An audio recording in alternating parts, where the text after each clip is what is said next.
Hi friends, actor Vishal அவர்கள் கிட்டத்தட்ட பழைய விஷாலாவே வந்துட்டாரு. அதாவது இந்த போட்டோஸ் பாத்தீங்கன்னா இப்போ சென்னையில சத்யம் தியேட்டர்ல போயிட்டு இருக்கிற மதகஜ ராஜா படத்தோட ஸ்பெஷல் பிரீமியருக்கு வந்தப்போ எடுத்தது. ஸோ ப்ரொமோஷனல் ஈவெண்ட்ல வந்த மாதிரி எந்த வித நடுக்கமும் இல்லாம வந்திருக்காரு. அண்ட் அவர் வந்து சுந்தர்சி அவர்களை ஹக் பண்றத வீடியோல பார்க்கும்போது சின்னதா உடம்பு சரியில்லாம இருந்து வந்த அந்த ஹேங் ஓவர் மட்டும் இருக்கு. மற்றபடி 90% ரிகவர் ஆயிட்டாரு. ஸோ அப்போ நிஜமாவே அன்னைக்கு வைரல் ஃபீவர் தான் இருந்திருக்கு. சில பேர் விஷாலுக்கு அது இருக்கு இது இருக்குன்ற மாதிரிலாம் சொன்னாங்க.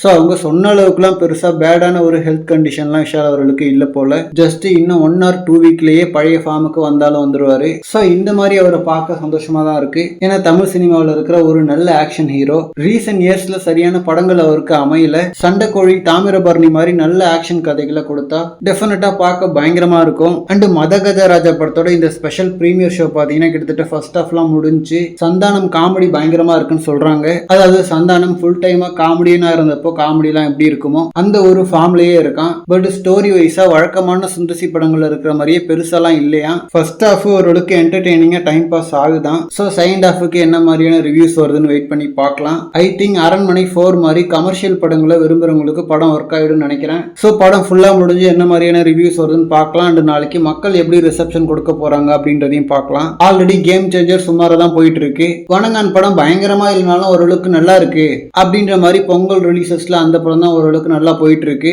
ஸோ நாளைக்கு இந்த படம் கிளிக் ஆச்சுன்னா பயங்கரமா போகும். ஓகே ஃப்ரெண்ட்ஸ், இந்த மாதிரி கோலிவுட் அப்டேட்ஸ்க்கு நம்ம மணி மூவி பஸ் சேனலை சப்ஸ்கிரைப் பண்ணுங்க. தேங்க்யூ.